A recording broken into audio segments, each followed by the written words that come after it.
My name is David Walker, and I grew up on a 400-acre farm in rural Kentucky that had been in our family for 5 generations. The property was split between fertile farmland and a magnificent 200-acre forest that bordered the creek running through our land.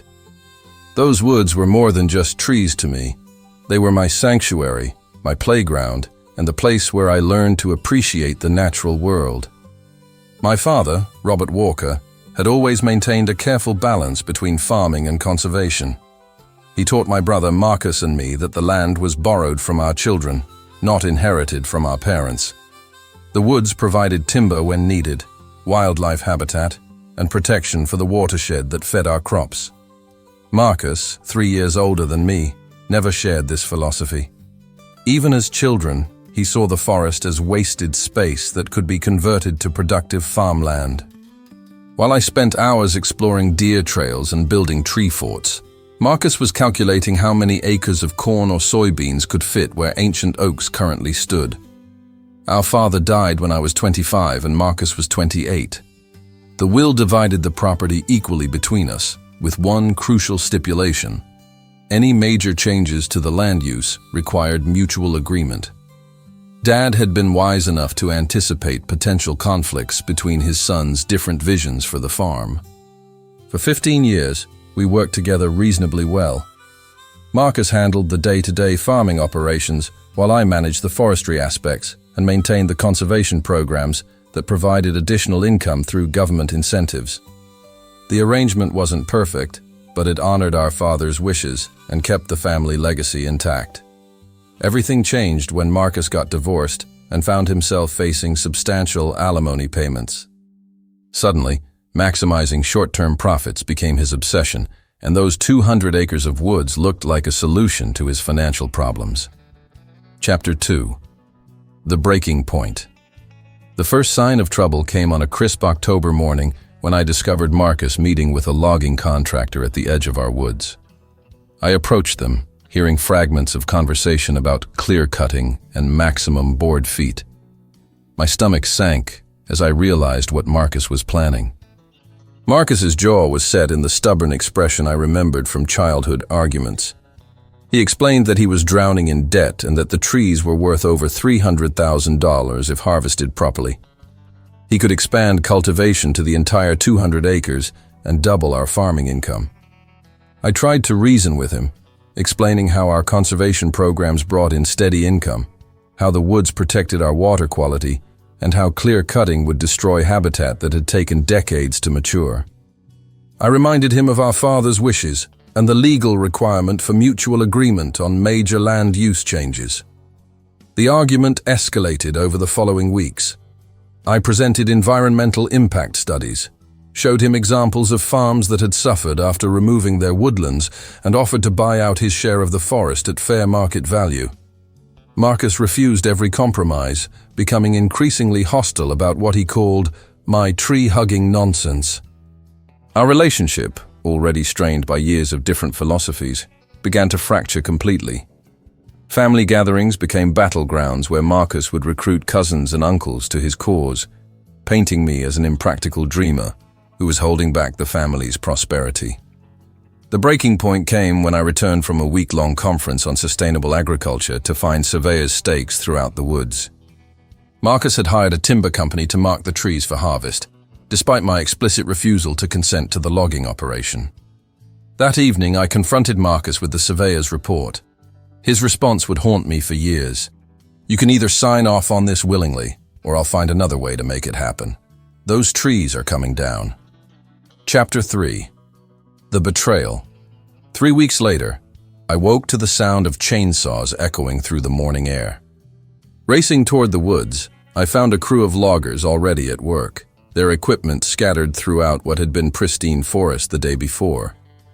Ancient oak trees that had stood for over a century lay broken and bleeding sap into the forest floor. Marcus stood near the tree line, directing operations with a satisfied expression.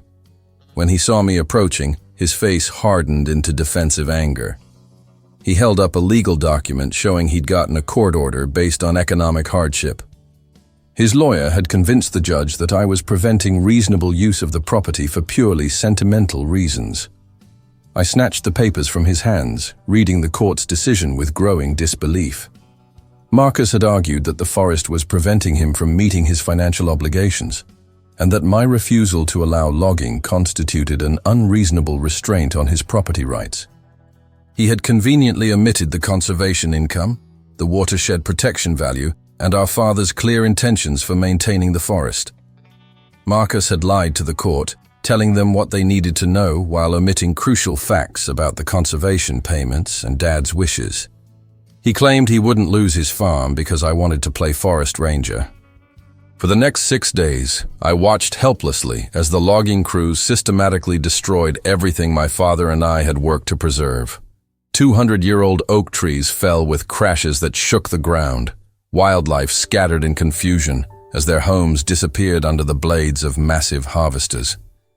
The creek that had run clear for generations turned muddy brown from erosion. By the end of the week, 200 acres of diverse forest had been reduced to a wasteland of stumps, slash piles, and gouged earth. The logging roads carved deep scars across the landscape, and the heavy equipment had compacted the soil so severely that nothing would grow there for years. Marcus had gotten his timber money, but the cost was more than just environmental.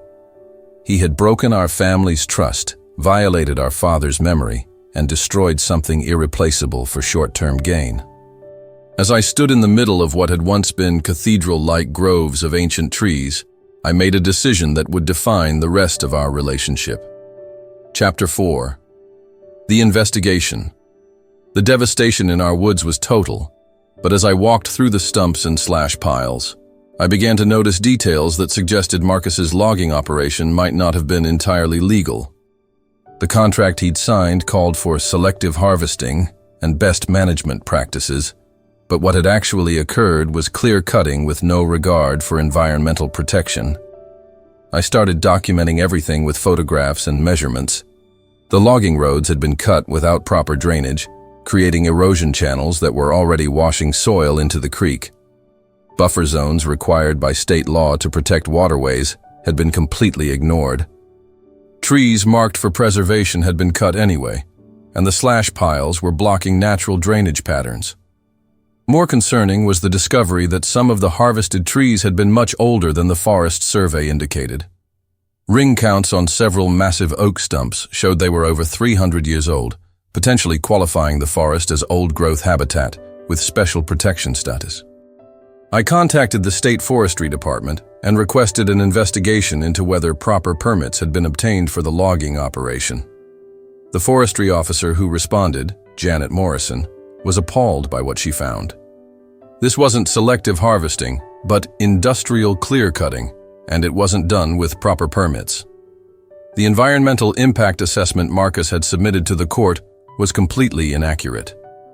Janet's investigation revealed that Marcus had knowingly misrepresented the scope of the logging operation to obtain court approval. He had submitted old survey maps that showed the forest as younger, second-growth timber, rather than the mature ecosystem it actually was. The logging company he'd hired had a history of violations and had been operating without current permits for work near waterways. The State Environmental Agency opened its own investigation when they discovered that sediment from the logging operation was polluting downstream waters. The creek that ran through our property fed into a larger watershed that supplied drinking water to several small towns. The erosion from Marcus's clear-cutting was measurable in municipal water treatment costs. Each new discovery added to my growing file of evidence that Marcus had not only betrayed our family trust, but had broken multiple environmental laws in the process. Chapter 5. Building the case. Armed with documentation of the environmental violations, I hired an environmental attorney named Sarah Chen who specialized in natural resource law. Sarah was intrigued by the case because it combined family property disputes with significant environmental damage. Sarah told me that Marcus had created a textbook example of how not to conduct timber operations. We decided on a multi-pronged approach, filing formal complaints with the State Environmental Agency, the State Forestry Department, and the U.S. Fish and Wildlife Service. Each agency had jurisdiction over different aspects of the violations Marcus had committed. The Environmental Agency was most concerned about water quality impacts. Their investigation confirmed that sediment from the logging operation had increased turbidity in downstream waters by over 300%. The cost of additional water treatment was already approaching $50,000, and the contamination was expected to continue for several years. The Forestry Department focused on the permit violations and misrepresentation of forest conditions. Their report concluded that Marcus had obtained court approval under false pretenses by submitting outdated and inaccurate forest surveys. The logging company faced suspension of their operating permits for working without proper authorization near waterways. The Fish and Wildlife Service investigation centered on habitat destruction and impacts to protected species. Their biologists documented that the clear-cutting had eliminated nesting habitat for several species of conservation concern and had disrupted migration corridors used by numerous bird species. Sarah also helped me understand the civil remedies available under environmental statutes. Marcus could be held liable for restoration costs, which included not just replanting trees, but comprehensive ecosystem restoration that could take decades and cost hundreds of thousands of dollars. The most powerful tool in our arsenal was a provision in federal environmental law that allowed for treble damages when environmental violations were willful and knowing. Since Marcus had misrepresented the facts to obtain court approval, we could argue that his violations were both willful and knowing. I spent sleepless nights wrestling with the decision to pursue legal action against my own brother. But as weeks passed and Marcus showed no remorse, I realized that accountability would only come through external pressure. Chapter 6. The consequences begin. The first consequences for Marcus came from the State Environmental Agency. After completing their investigation, they issued a cease and desist order that prohibited any further disturbance of the clear-cut area until a restoration plan was approved. They also assessed initial penalties of $75,000 for water quality violations. Marcus was furious when he received the enforcement notice. He called me, accusing me of orchestrating a vendetta against him for exercising his property rights. I replied that he had destroyed our family when he betrayed Dad's trust and lied to the court, and I was just making sure he faced the consequences of his choices. The Forestry Department followed with their own enforcement action, suspending Marcus's timber harvesting permits and requiring him to post a $100,000 bond before any future forestry work could be conducted on his property. The logging company that had performed the work faced similar penalties and had their operating licenses suspended. Local media picked up the story when the Fish and Wildlife Service announced their investigation. The headline in our county newspaper read, "Local farmer faces federal investigation for habitat destruction." The article included aerial photos showing the stark contrast between the clear-cut wasteland and the surrounding intact forest. The publicity was devastating for Marcus's reputation in our tight-knit farming community. Our neighbors, many of whom had known our family for generations, were shocked by the scale of destruction and the legal violations involved. Several long-time friends and customers began questioning Marcus's judgment and environmental stewardship. Marcus's financial situation, which had driven his decision to clear-cut the forest in the first place, actually worsened as the legal costs and penalties mounted. The timber money he'd received was quickly consumed by attorney fees and regulatory fines. The expanded farmland he'd planned to create couldn't be used because of the cease and desist order. The stress began affecting Marcus's health and his relationship with his children, who were embarrassed by their father's legal troubles and the environmental damage he'd caused. His ex-wife used the negative publicity in their ongoing custody disputes. I felt no satisfaction watching my brother's life unravel, but I was determined to see the process through to ensure complete accountability for the environmental destruction he'd caused. Chapter 7. Federal Involvement. The involvement of federal agencies escalated the case beyond anything Marcus had anticipated. The U.S. Fish and Wildlife Service investigation revealed that our forest had been home to several species protected under the Endangered Species Act, including the Indiana bat and the cerulean warbler. The discovery of protected species habitat triggered additional federal enforcement procedures. The clear-cutting constituted taking of protected species under federal law which carried potential criminal penalties in addition to civil liability. Federal wildlife agents interviewed Marcus under oath about his knowledge of protected species and his decision to proceed with logging. Marcus's attorney advised him to invoke his Fifth Amendment rights during the federal investigation, which only added to the appearance that he had knowingly violated environmental laws. The refusal to cooperate with federal investigators was noted in their report and influenced their enforcement recommendations. The Environmental Protection Agency also became involved when their analysis confirmed that sediment from the logging operation was impacting interstate waters. The creek that ran through our property eventually flowed into a major river system that crossed state lines, bringing the water quality violations under federal jurisdiction. EPA investigators calculated that the environmental damage from Marcus's clear-cutting would have lasting impacts on downstream water quality, aquatic habitat, and flood control. Their economic analysis estimated total environmental costs at over $500,000, including water treatment expenses, habitat restoration, and flood damage from increased erosion. The federal case attracted attention from environmental groups, who saw it as an example of the need for stronger protection of private forest lands. The Sierra Club and the Natural Resources Defense Council filed friend-of-the-court briefs supporting maximum penalties for Marcus's violations. Media coverage expanded beyond our local area when national environmental publications picked up the story. The mounting federal investigation created enormous pressure on Marcus to negotiate a settlement rather than face potential criminal charges. Marcus was finally beginning to understand that the consequences of his actions would extend far beyond the timber money he'd originally sought. Chapter 8. The Settlement Negotiations. By spring, the legal and financial pressure on Marcus had become overwhelming. He faced federal and state penalties that could exceed $1 million, potential criminal charges, and civil liability for environmental restoration that could cost hundreds of thousands more. His legal bills alone were approaching $100,000. Sarah Chen approached Marcus's attorney about settlement discussions, proposing a comprehensive agreement that would resolve all pending enforcement actions while ensuring complete environmental restoration. The terms we proposed were substantial but fair, given the scope of damage Marcus had caused. The settlement framework required Marcus to accept full responsibility for all environmental violations and agree to fund complete ecosystem restoration of the clear-cut area. This included replanting with native species, installing erosion controls, constructing wildlife habitat features, and maintaining the restoration for 20 years to ensure success.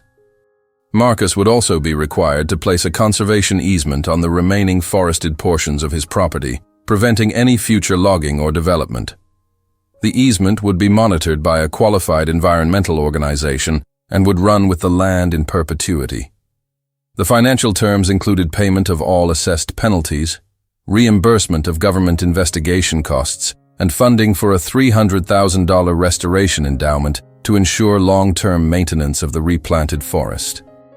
Marcus would also be required to pay for independent environmental monitoring for 10 years to verify restoration success. Initially, Marcus rejected the settlement terms, claiming they were excessive and vindictive. His attorney warned him that the alternative was facing federal criminal charges and potentially much higher civil penalties if the case went to trial. The negotiations continued for months, with Marcus's financial situation deteriorating as legal costs mounted and the clear-cut land remained unusable due to ongoing enforcement actions. His inability to farm the cleared area meant he was losing the additional income he'd hoped to generate. Pressure from his family also influenced Marcus's thinking. His children were ashamed of the environmental destruction and wanted him to make amends. His elderly mother threatened to disinherit him if he didn't take responsibility for damaging the land their father had worked so hard to preserve. Eventually, Marcus's attorney convinced him that settlement was his only realistic option for avoiding criminal prosecution and limiting his financial liability. Chapter 9. Justice and Restoration. The final settlement agreement was signed on a gray November morning, exactly 1 year after Marcus had first brought in the logging crews. The terms were comprehensive and would bind Marcus for the rest of his life. Marcus accepted full responsibility for all environmental violations and agreed to pay $450,000 in penalties and restoration costs. He would fund the complete ecological restoration of the 200-acre clear-cut area, including removal of all slash piles, installation of erosion controls, replanting with native tree species, and creation of wildlife habitat features. The restoration plan, developed by ecological engineers, called for planting over 50,000 native trees and shrubs selected to recreate the diverse forest ecosystem that Marcus had destroyed. The work would be supervised by forestry professionals and monitored by environmental agencies to ensure compliance with established restoration standards. Most significantly, Marcus was required to place a permanent conservation easement on all remaining forested areas of his property. This legal restriction would prevent any future logging or development, ensuring that the mistakes of the past could never be repeated. The easement was donated to the Nature Conservancy, which would monitor the property in perpetuity and enforce the conservation restrictions. The arrangement also provided Marcus with a substantial tax deduction that helped offset some of the settlement costs. Federal and state prosecutors agreed to forego criminal charges in exchange for Marcus's cooperation with the restoration efforts and his acceptance of responsibility for the environmental damage. However, the plea agreement included a provision that criminal prosecution could be reinstated if Marcus failed to comply with any aspect of the settlement. The restoration work began immediately, with crews removing the debris from the logging operation and installing sophisticated erosion control systems to prevent further soil loss. The replanting was scheduled for the following spring to ensure optimal growing conditions for the new trees. Local environmental groups volunteered to help with the restoration, turning it into a community effort to heal the damage Marcus had caused. School groups participated in tree planting events, and the project became an educational opportunity to teach others about forest ecology and environmental stewardship. The transformation from devastation to hope was gradual but visible. Within 2 years, the first planted trees were establishing root systems and beginning to provide habitat for returning wildlife. Chapter 10. The broader impact. The environmental enforcement case against Marcus became a landmark precedent for protecting private forest lands in our region. Environmental attorneys began citing our settlement as an example of the comprehensive restoration that could be required when landowners violated environmental laws. The case also influenced policy discussions about strengthening protections for mature forests on private property. State legislators introduced bills requiring environmental impact assessments for all major timber harvests, and federal agencies updated their enforcement guidelines to emphasize ecosystem restoration over monetary penalties. Local media continued following the restoration progress, producing annual updates on the reforestation efforts and the return of wildlife to the area. The story became a symbol of environmental accountability and the possibility of healing even severe ecological damage through dedicated restoration efforts. Marcus's experience also served as a cautionary tale for other landowners considering controversial land use changes. Agricultural extension agents began using our case study in workshops about sustainable forestry and the legal risks of environmental violations. The Nature Conservancy featured our property in their educational materials about conservation easements and private land conservation. The permanent protection of Marcus's remaining forest became part of a larger landscape conservation initiative connecting wildlife corridors across our region. Environmental law schools added our case to their curricula as an example of effective enforcement that achieved both accountability and restoration. Students studied the legal strategies that had been successful and the policy implications of requiring comprehensive ecosystem restoration. For me personally, the case represented both justice for the environmental destruction and hope for the future protection of our family's land. The permanent conservation easement ensured that future generations would never again face the choice between development pressure and environmental protection. The restored forest would take decades to fully mature, but early monitoring showed that native plant and animal species were already beginning to recolonize the replanted areas. Songbirds had returned for nesting season, and deer trails were beginning to emerge through the young trees. Most importantly, The case had established a legal precedent that environmental laws would be enforced even against family members when they chose to violate their environmental responsibilities. Chapter 11. Family Reckoning. The legal resolution of Marcus's environmental violations didn't immediately heal the personal rift his actions had created in our family.